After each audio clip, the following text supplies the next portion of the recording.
Life is pretty great right now, and I figured out that I made the stupid mistake of wanting more.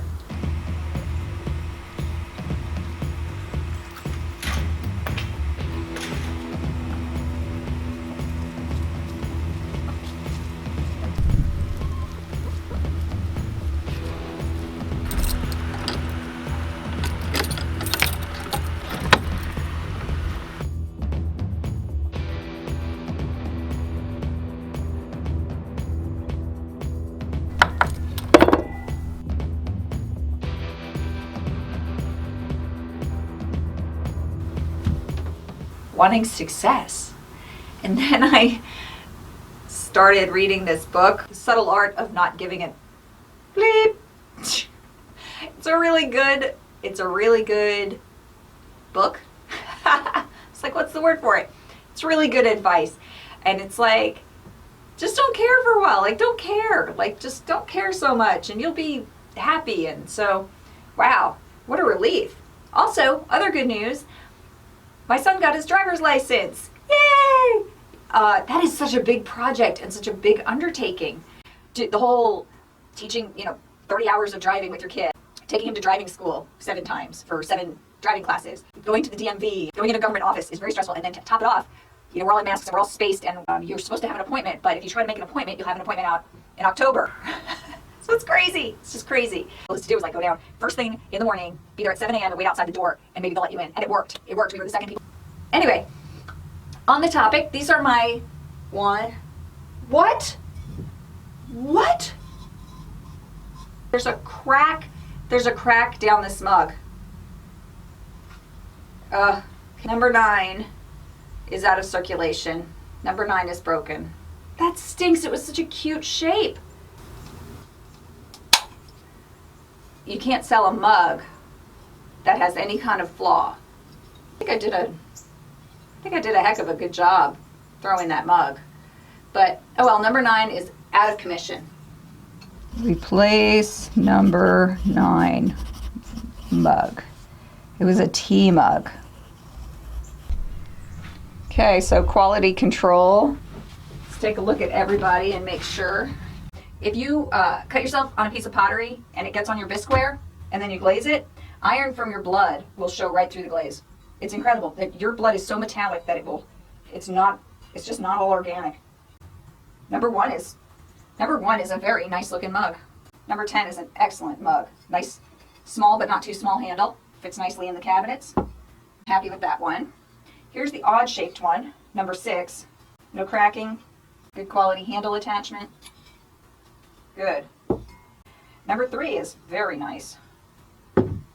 11 will keep your coffee very warm, but it has a smaller volume interior because the clay is thick down here at the base. I can feel between my hands it's thick. I can also feel it's got more weight in the base than in the top.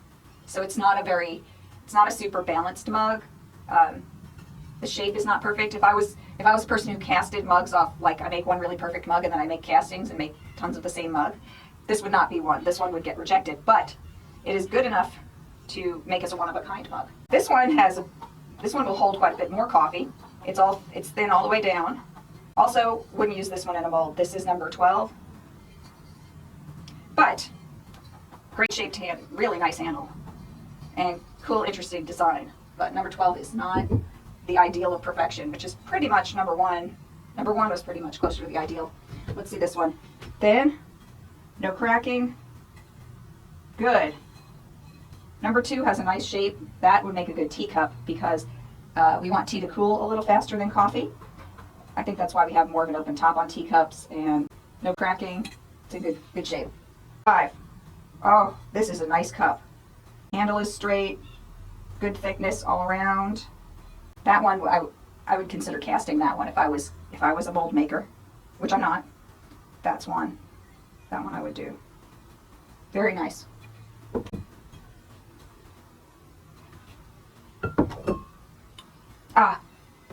Number 13 had to be lucky in its own way. Has a rabbit carved in the bottom.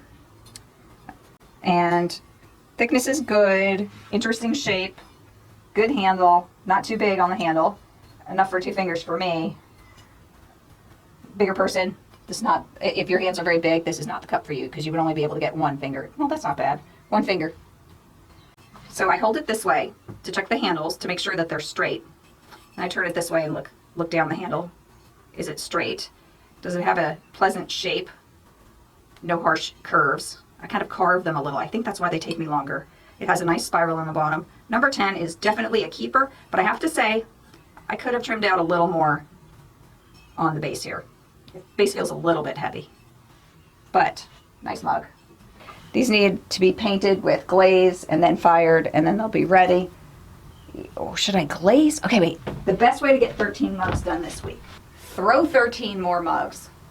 Attach handles. Start letting those dry, and then glaze these. So today must be a throwing day. Okay, let's throw some pottery.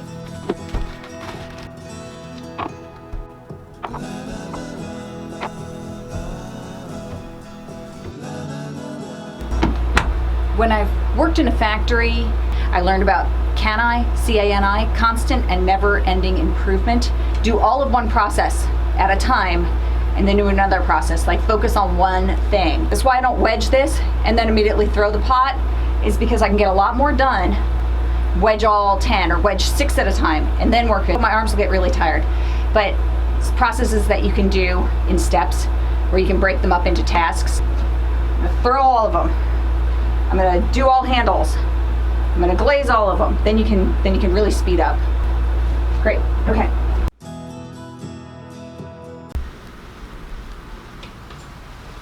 Here, chickie. Here, girls.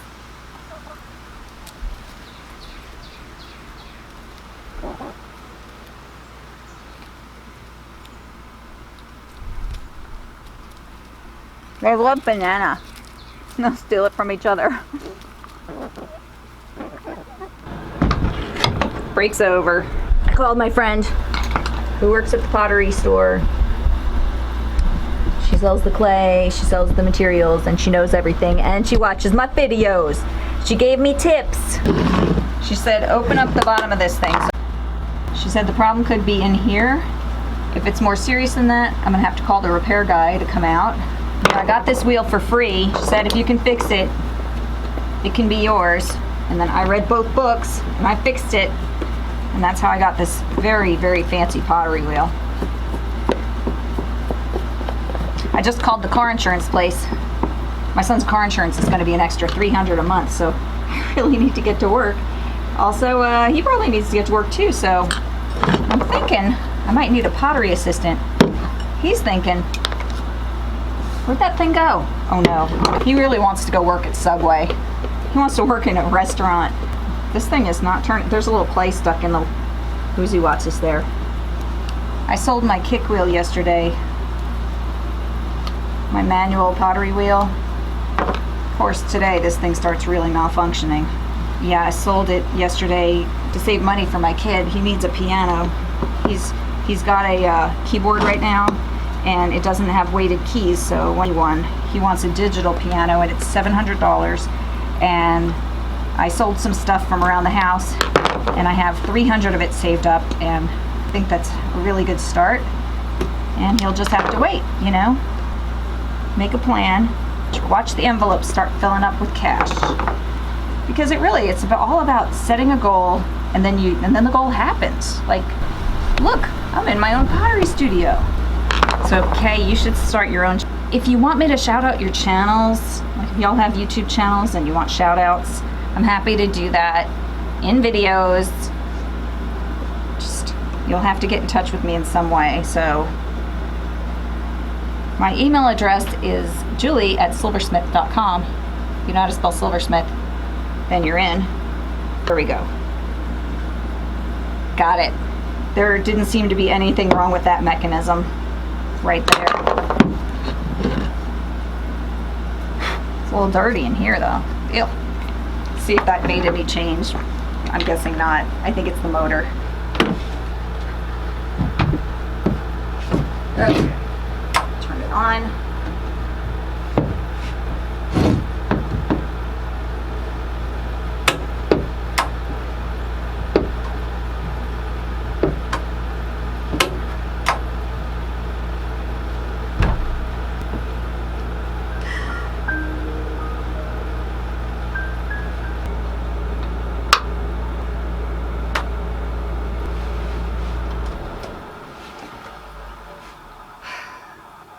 Well, I called a repairman to come look at this.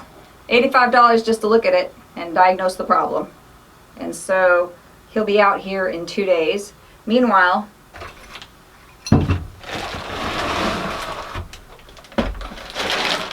I've got 14 balls of clay here.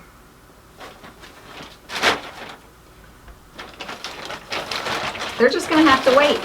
Sorry for crying. I've been putting a lot of pressure on myself, actually. It's not, I mean, everything is great. Have you seen this place? Everything is great. Air conditioning.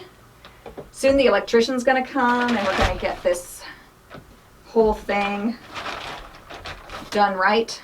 And I'd like to announce this really great thing. I've taken on a video editor. So we're gonna see how he does with this video. I'm super proud. It's interesting, like giving up part of the creative process to somebody else. And like, you get an attachment to these things, like your style or whatever, but I have a feeling that he'll be way better at it than I am. And then eventually I'll probably have to go back to doing it myself. You know, eventually he'll get a real job. And I mean, it's hard to say a real job. I mean, a job where somebody else, not mom or not Silversmith, hires him and he has to work for those people.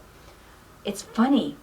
I know, like his teachers say, he's so sweet and he has such a great attitude. The first day was kind of tough with the attitude. Okay. You can cut that, Jack. It's okay. Say some prayers for my Shimpo Whisper. I hope it's not the motor. I hope it's just this foot pedal. I can't figure out what's wrong with it. There's not a lot of repairable parts. Apparently, like if something breaks in the motor, you have to replace the whole motor. And if something breaks in the control board, you just get a new control board. It's one of those kind of deals. I decided though, if something happened and I couldn't afford to replace my wheel or fix my wheel or something like that, then I'm gonna start hand building again, just like back in the old days. Just like my video of throwing on the pottery wheel blindfolded. Insert a clip of that video right here. That would be great. I always like have a contingent plan. Like if this fails, well then I'll do this, you know, but I'm not giving up. It really helps me out. If you like this video, if you give me a thumbs up, if you want to see more videos, you can subscribe, like down. It's probably here because every time I do here, it's over there. So, and be notified right when the new video comes out. Ring that bell. The more people that ring that bell and then watch it the minute that new video comes out, the better I do. Studio dog. Studio dog. Come here, boy. Dog treats.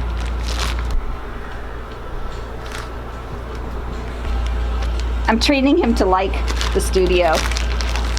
Come on, dog treat. Henry, dog treat.